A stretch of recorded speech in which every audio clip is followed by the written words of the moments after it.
In the sprawling, unpredictable landscape of our modern cities, a question echoes in the back of our minds. Are we truly safe? We navigate a world of distractions, of rising social tensions, where news of sudden violence turns familiar streets into potential threat zones. This undercurrent of anxiety has led millions to seek answers in self-defense. But in a world of split-second threats, where an attacker is desperate and unpredictable, what actually works? What can you rely on when everything is on the line? If you're enjoying this video so far, please hit the like button to support the channel. Enter Hapkido, the Korean art of coordinated power. To the untrained eye, it's a graceful, almost dance-like martial art. But beneath its fluid exterior lies a sophisticated system of self-preservation. Born in the 20th century with ancient roots, Hapkido isn't about meeting force with force.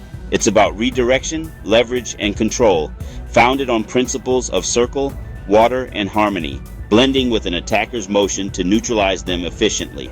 But could this philosophical art truly save your life on the unforgiving streets of 2025? If you're finding this video helpful, don't forget to subscribe for more martial arts insights and self-defense tips. For decades, Hapkido has been taught in the controlled sanctity of the dojo.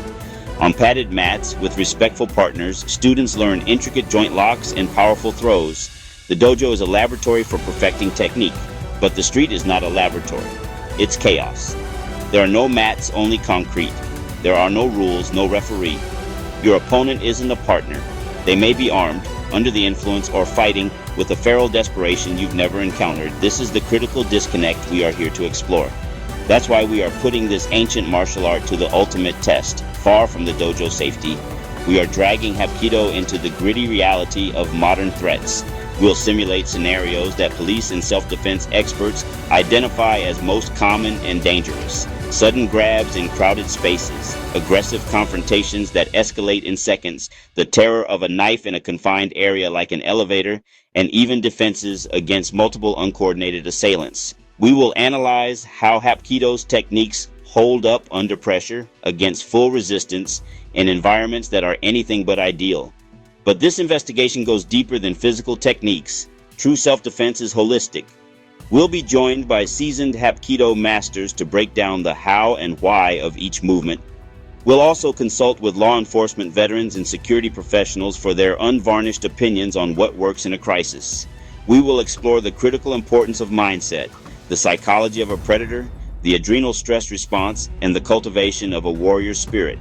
We'll delve into situational awareness, de-escalation, and the legal aftermath of using force.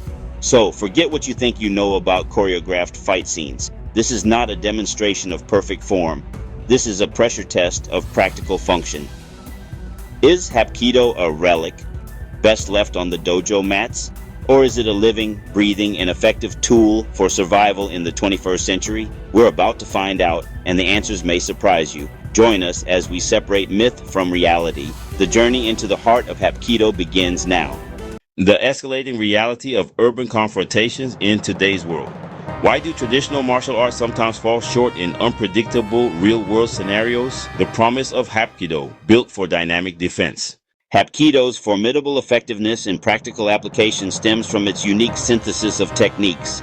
It's not merely a collection of moves, but a fluid, interwoven system of joint locks, throws, and strikes. In Hapkido, a strike isn't just for impact, it's a precise tool used to off-balance an opponent, creating the perfect opening for a debilitating wrist or elbow lock. This newfound control can then be seamlessly transitioned into a throw, leveraging the attacker's own momentum to bring them to the ground. This integrated approach provides a comprehensive and scalable toolkit for self-defense, allowing a practitioner to escalate or de-escalate the level of force as the situation demands. The ultimate goal is not destruction, but decisive control, neutralizing a threat efficiently. At the very heart of Hapkido lies the principle of Yu Wan Hua, water, circle, and harmony. This philosophy dictates that one should never meet force with direct opposing force. Instead, Hapkido teaches us to move like a revolving door, not a brick wall. We absorb, join with, and ultimately redirect an aggressor's energy. This is the critical role of circular motion. Through flowing circular movements, An attacker's linear momentum is captured and turned against them, creating a vortex of control that they cannot easily escape.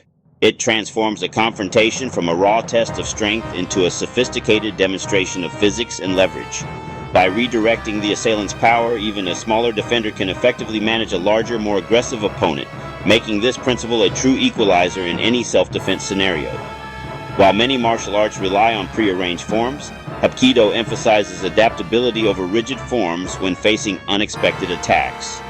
The street is chaotic and unpredictable. No real attack ever perfectly mirrors a training drill. Therefore, the goal of Hapkido training is not to memorize static sequences, but to internalize its core principles so deeply that they become instinct. Through dynamic and varied partner drills, practitioners are constantly exposed to unexpected attacks, a sudden grab, a wild punch, a tackle. They learn to react not with a preset combination, but with a fluid, principle-based response that is tailored to the immediate threat. This focus on improvisation is what truly prepares a Hapkido practitioner for the reality of a violent encounter, allowing them to respond with a clear and decisive answer.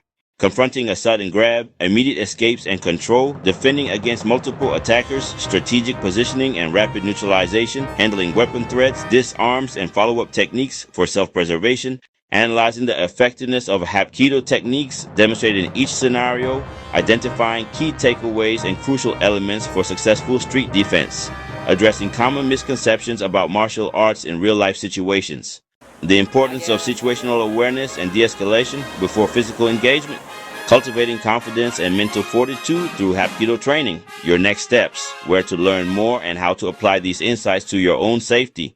And that brings us to the end of our deep dive into the core principles of Hapkido. We've explored how the concepts of circle, water, and harmony are not just abstract ideas, but practical tools that transform simple movements into powerful self-defense. Remember, the goal isn't to meet force with force, but to redirect, control, and resolve conflict efficiently. This philosophy is the true heart of Hapkido, a journey of continuous learning and self-mastery that extends far beyond the dojang. This channel was created to build a community around that very journey. It's a space for dedicated practitioners, curious beginners, and anyone passionate about personal safety and martial arts philosophy. Our mission is to share authentic, practical knowledge that empowers you, not just in a potential confrontation, but in your daily life by fostering discipline, awareness, and confidence. Your engagement is what turns this from a simple video series into a thriving digital dojang where we can all learn and grow together. And that starts with your voice.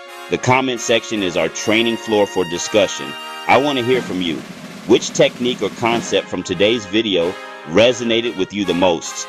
Do you have a specific scenario you'd like to see broken down using Hapkido principles? I read every single comment, and your feedback directly shapes the future of our content, so don't hesitate to share your thoughts and questions. If you found this breakdown valuable, please take a moment to hit the like button. It's a small click for you, but it tells the algorithm that this is quality educational content, helping us reach more people who could benefit from these lessons.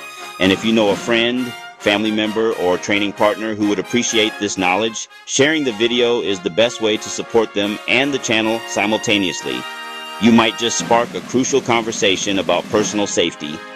To ensure you don't miss a single step on this path, I invite you to subscribe and crucially click that notification bell. This way, you'll be the first to know when we release our next video, and we have some incredible content lined up for you. We will discuss some of the history of Bruce Lee and other great martial artists. Subscribing means you're committing to your own growth, and we're honored to be your guide. Your training doesn't have to stop here. On your screen now, you'll see a couple of options. If you're newer to the art, I highly recommend our martial arts history playlist. For the more experienced practitioners, I've linked directly to our videos Martial Arts versus Martial Arts. Choose the path that's right for you and continue your journey. Thank you for your time, your focus, and your dedication. Train smart, stay safe, and I will see you in the next video.